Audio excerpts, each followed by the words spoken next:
Bonjour et bienvenue sur www.le-chariot.com.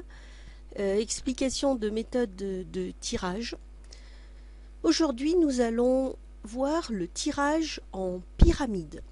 Le tirage en pyramide se fait avec 6 cartes. Ce tirage est un tirage essentiellement psychologique, c'est-à-dire qu'on va analyser le vécu psychologique du consultant, sa réaction en fonction de la situation ou de la question, et quels sont les meilleurs choix ou les meilleures options qu'il peut prendre. Pour commencer le tirage, il faut tirer 3 cartes que nous placerons en bas du tapis. La première carte que nous placerons en bas à gauche va représenter le consultant, ses forces, ses faiblesses et son état d'esprit au jour où il consulte. La deuxième carte que nous placerons à côté et qui sera au centre de la ligne représentera son état d'esprit. Qu'est-ce qu'il conviendra de développer ou bien la stratégie qu'il conviendra d'adopter face à la question ou à la situation. La dernière carte de la ligne que nous placerons en bas à droite représentera les énergies du consultant, celles qui entravent le bon déroulement des choses, les énergies qu'il convient de développer, les actions qu'il convient de mener. Cette carte sera donc la somme du négatif et du positif de la situation présente du consultant. Les 3 cartes que nous avons là en bas résume la situation psychologique du consultant au moment où il consulte. C'est le présent du consultant. La deuxième ligne du tirage représente toute la partie psychologique de la situation du consultant.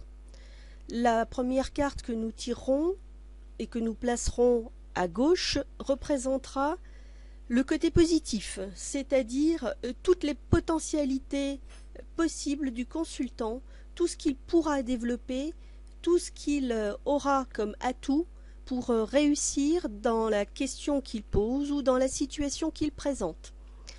L'autre carte que nous placerons à côté, donc du côté droit, représente, elle, la somme des erreurs ou des faux pas qui pourront entraver ces potentialités.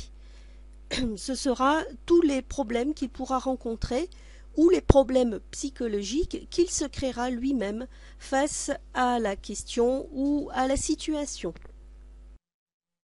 Enfin, la dernière carte que nous tirons et que nous placerons au sommet pour justement faire une pyramide représentera le résultat et la somme des énergies positives et négatives.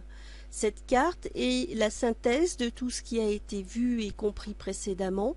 Elle est l'issue la plus probable à la question.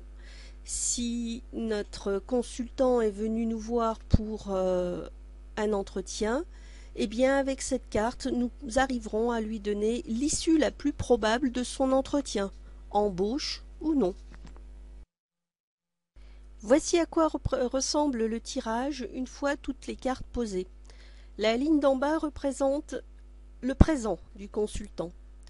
La ligne au-dessus, la ligne du milieu, représente son futur proche en fonction des décisions qu'il va prendre, le bon et le mauvais côté de ses décisions. Et la dernière carte, la troisième ligne, elle va nous donner son futur un petit peu plus éloigné, c'est-à-dire les conséquences de la somme des décisions, du côté positif et négatif. Voilà, c'était l'explication de méthode de tirage et aujourd'hui nous avons expliqué le tirage en pyramide. Je vous remercie de m'avoir écouté et je vous dis à très bientôt sur www.le-chariot.com.